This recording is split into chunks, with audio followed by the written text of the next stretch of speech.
बिस्मिल्लाहिर्रहमानिर्रहीम। अस्सलाम वालेकुम डियर स्टूडेंट्स, मैं हूं आपका biology instructor Ubaidur Rahman bag.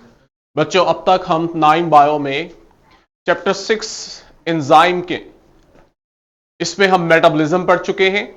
Metabolism की टाइप्स पढ़ी। जब आपने केमिकल रिएक्शंस को स्टडी कर लिया, उसके बाद हमने एंजाइम्स को डिफाइन किया और लास्ट टाइम एंजाइम्स को डिफाइन करने के साथ साथ हमने एंजाइम के कैरेक्टरिस्टिक्स भी पढ़े, जिसमें आपने सबसे इंपॉर्टेंट कैरेक्टरिस्टिक जो इसकी पढ़ी, एक तो ये कि एंजाइम जो है इसके ऊपर एक स्पेसिफिक साइट है जिसे आप एक्टिव साइट कहते हो। ये स्पेसिफिक एक्टिव साइट किसी स्पेसिफिक सबस्ट्रेट को ही अपने साथ बाइंड करके प्रोडक्ट बनाती है, एक चीज। दूसरा हमने देखा था एंजाइम ऐसा क्या करता है। तो एंजाइम आपके पास एक्टिवेशन एनर्जी को कम करता है, जिसकी वजह से आप देखते हो स्पीड ऑफ रिएक्शन ज्यादा हो जाती है। हमने एक एग्जांपल भी पढ़ी जिसमें आप लोगों ने देखा था 10 मिलियन टाइम्स जो था rate of reaction carbonic anhydrase की वजह से ज्यादा हो गया था। आज हमारा एसएलओ बड़ा इंपॉर्टेंट है। चैप्टर बहुत छोटा सा है और हर टॉपिक दूसरे के साथ लिंक करता है, हर एसएलओ अगले को सपोर्ट कर रहा होता है। आज हम जब एंजाइम की कैरेक्टरिस्टिक्स पढ़ चुके हैं, तो आज हम एसएलओ के अकॉर्डिंग पढ़ेंगे show the mechanism of enzyme action. Enzyme जो काम कर रहा है इसके पीछे मैकेनिज्म क्या है, और ये एसएलओ और ये पूरा चैप्टर लिंक करता है ग्रेड 11 के साथ। वहां इसी एसएलओ को उसने एडवांस करके 2 मॉडल्स भी मेंशन कर दिए कि आपने जब एंजाइम का मैकेनिज्म ऑफ एक्शन बताना है तो आपने इन 2 मॉडल्स को यूज करना है। हमारे यहां इधर देखो ग्रेड 9 में हमें सिंपली कहा जा रहा है कि आप मैकेनिज्म बता दें। चूंकि वर्टिकल लिंकेज है तो आप लोगों को आज मैं इस टॉपिक में उन 2 मॉडल्स को टच भी करवाऊंगा, एक बेसिक आइडिया आपको दूंगा कि एंजाइम का मैकेनिज्म ऑफ एक्शन जो है उन 2 मॉडल्स के अकॉर्डिंग क्या है। क्लियर है? यही हमारा नॉलेज है। अब एंजाइम की एक्टिव साइट हमारे इल्म में है कि ये एक स्पेसिफिक रीजन है जो अपने सबस्ट्रेट को बड़ा प्रिसाइजली फिट कर रहा है। क्यों? क्योंकि एक्टिव साइट और सबस्ट्रेट की शेप में सिमिलैरिटी है, इसलिए सबस्ट्रेट आके सिर्फ उसी एंजाइम की स्पेसिफिक एक्टिव साइट पे बाइंड करेगा, किसी और एंजाइम की एक्टिव साइट पे बाइंड नहीं करेगा। इसके लिए मुख्तलिफ तशबीहात, एनालॉजी यूज की जाती है। वो जो 2 मॉडल्स हैं अभी मैं आपको आगे बताऊंगा, वो दोनों मॉडल्स डिफरेंट एनालॉजीज यूज करते हैं सिर्फ कंसेप्ट क्लियर करने के लिए। उनमें से एक मॉडल कहता है कि एंजाइम और सबस्ट्रेट की आपस की जो इंटरेक्शन है ना, ये ऐसे ही है जैसे आप हैंड और ग्लव की इंटरेक्शन देखते हो कि जब आप अपने हैंड को ग्लव से कवर कर रहे होते हो तो आप देखते हो कि ग्लव जो है वो आपके हैंड के साइज के अकॉर्डिंग, शेप के अकॉर्डिंग फिट कर जाता है। उसमें माइनर सी चेंजेस आती हैं ताकि वो एग्जैक्टली आपके हैंड पे फिट कर सके। कहते हैं कुछ ऐसा ही एंजाइम और सबस्ट्रेट की इंटरेक्शन के दौरान भी होता है। ठीक है? हाँ, इस चीज में इस चीज का ख्याल जरूर रखा जाता है कि एंजाइम जो है वो रैंडम भी किसी सबस्ट्रेट के साथ अट्रैक्ट नहीं करता, बल्कि एक स्पेसिफिक सबस्ट्रेट है उसी के साथ एंजाइम की ये इंटरेक्शन हो रही होती है। और जब भी आपके पास एक सही एंजाइम और सबस्ट्रेट आपस में एक दूसरे के करीब आते हैं तो इनके नतीजे में एक कॉम्प्लेक्स बनता है जिसे आप कहते हो एंजाइम सबस्ट्रेट कॉम्प्लेक्स। यानी सबस्ट्रेट आया, एंजाइम के एक्टिव साइट पे बाइंड किया, इन दोनों के कॉम्बिनेशन को हमने कहा एंजाइम सबस्ट्रेट कॉम्प्लेक्स। जब तक ये कॉम्प्लेक्स नहीं ना बनेगा तब तक रिएक्शन फॉरवर्ड मूव नहीं करेगा और आप इस सबस्ट्रेट को प्रोडक्ट में कन्वर्ट नहीं करवा सकते। आपके पास रेट ऑफ रिएक्शन स्टार्ट करने के लिए इस कॉम्प्लेक्स का बनना बहुत जरूरी है। ठीक? इसमें क्या होता है कि ये जो आपके पास कॉम्प्लेक्स है ये सबस्ट्रेट के अंदर कुछ चेंजेस इंट्रोड्यूस करवाता है और उसको फाइनली प्रोडक्ट के अंदर कन्वर्ट कर देता है। ये देखें, ये आपके पास समरी है एंजाइम के मैकेनिज्म की, जिसमें एंजाइम एक स्पेसिफिक सबस्ट्रेट को अपने साथ बाइंड करके ईएस कॉम्प्लेक्स बनाता है। ये ईएस कॉम्प्लेक्स जो है ये क्या करता है, ये उस सबस्ट्रेट के ओल्ड बॉन्ड्स को ब्रेक करता है और इसकी जगह नए बॉन्ड्स बनाता है उसके अंदर। सबस्ट्रेट के पुराने बॉन्ड्स का टूटना और उसकी जगह नए बॉन्ड्स का बनना, इससे सबस्ट्रेट के अंदर चेंजेस आती हैं। वो जो चेंज प्रोडक्ट होता है, सब्सटेंस होता है, उसे आप प्रोडक्ट कहते हो। तो आपके पास असल में होता यह है कि एंजाइम सबस्ट्रेट कॉम्प्लेक्स जो है ना, ये चेंज होता है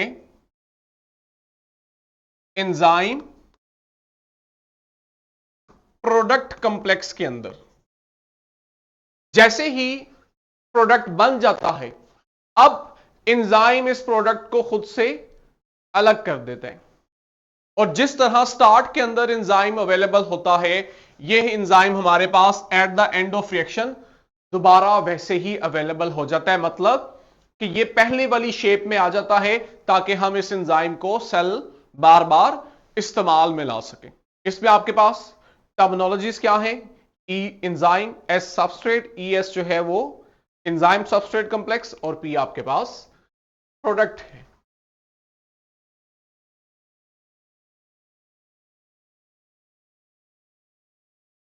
ठीक है, ये आपके पास उसी रिएक्शन को दोबारा एक डायग्रामेटिक वे में बताया हुआ है। थ्योरी सारी मैंने आपको बता दी है। सबस्ट्रेट आया, एंजाइम ने नए बॉन्ड्स बनाए और वो प्रोडक्ट के अंदर चेंज हो गया। ये है वो दो मॉडल्स जो आपके पास पीछे इक्वेशन है। एंजाइम सबस्ट्रेट मिले, एंजाइम सबस्ट्रेट कॉम्प्लेक्स बना, वो एंजाइम प्रोडक्ट कॉम्प्लेक्स में चेंज हुआ और फाइनली प्रोडक्ट एंजाइम से अलग हो गया। उस मैकेनिज्म को समझने के लिए हमारे पास दो मॉडल्स हैं, जिनमें से पहला मॉडल लॉक एंड की मॉडल है, जिसे एमएल फिशर ने 1894 के अंदर सजेस्ट किया था। इस मॉडल के अकॉर्डिंग एंजाइम और उसका जो सबस्ट्रेट है ना, ये एक दूसरे के साथ बहुत परफेक्टली फिट करते हैं। इसका मतलब यह है एंजाइम की एक्टिव साइट, उसकी शेप और आपके पास प्रोडक्ट की जो शेप है, ये एक दूसरे से मैच कर रहे होते हैं। मैच से मतलब है कि इनकी एक्टिव साइट की शेप ऐसी होती है कि सबस्ट्रेट यहां आके एग्जैक्टली फिट करता है। एंजाइम को अपनी एक्टिव साइट के अंदर चेंजेस नहीं लानी पड़ती, एक्टिव साइट एज सच ही रहती है और बिल्कुल प्रिसाइज फिट सबस्ट्रेट आके वहां अटैच हो जाता है।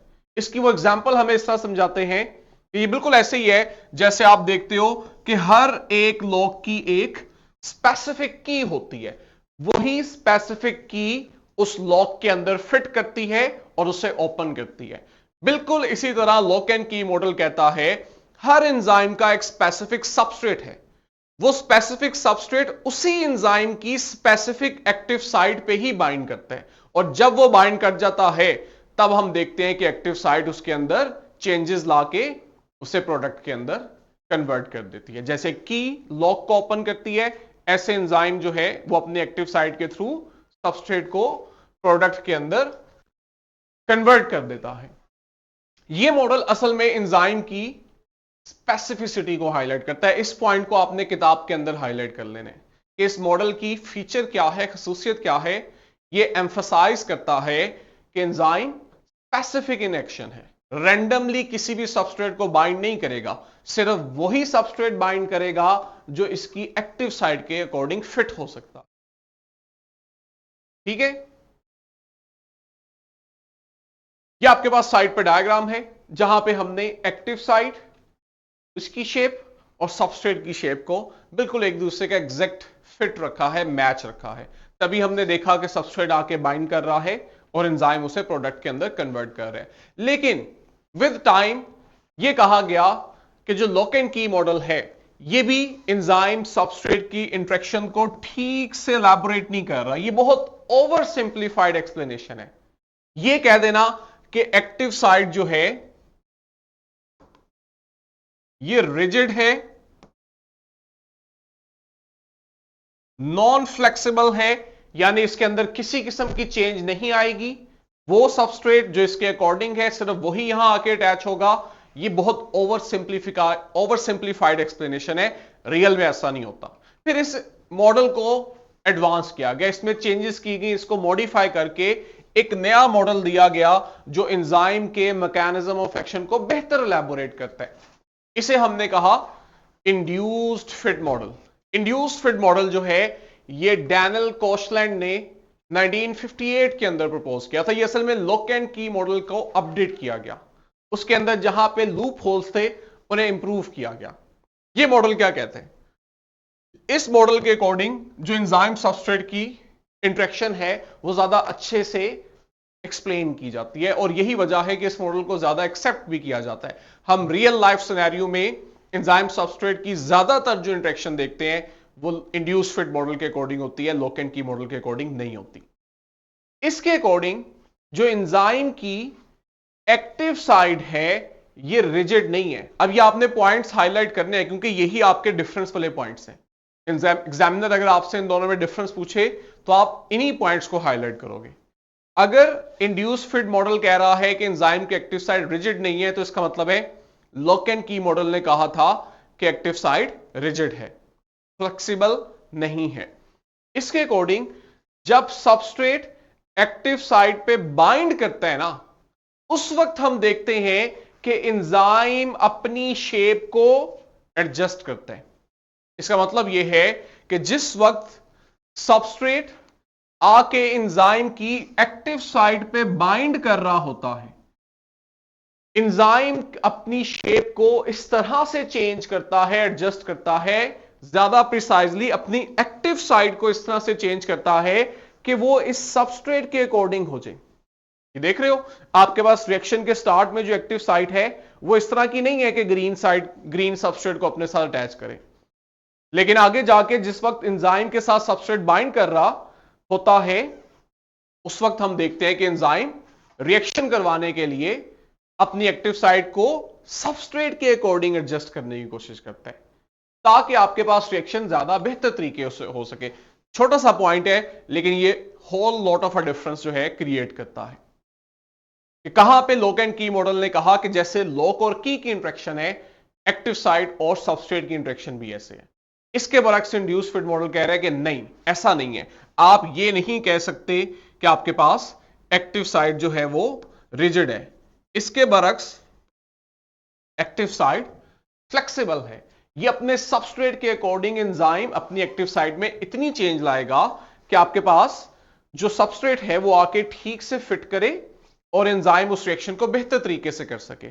इसके लिए उसने एग्जांपल दी कि आप एंजाइम और सबस्ट्रेट की इंटरेक्शन को लॉक और की मॉडल से ना करो रिलेट, इसको आप ग्लव और हैंड के साथ रिलेट करो कि जिस वक्त आप ग्लव को हैंड पे एडजस्ट कर रहे होते हो तो आप देखते हो कि किस तरह से ग्लव जो है वो हैंड की शेप और साइज के अकॉर्डिंग खुद को एडजस्ट करता है।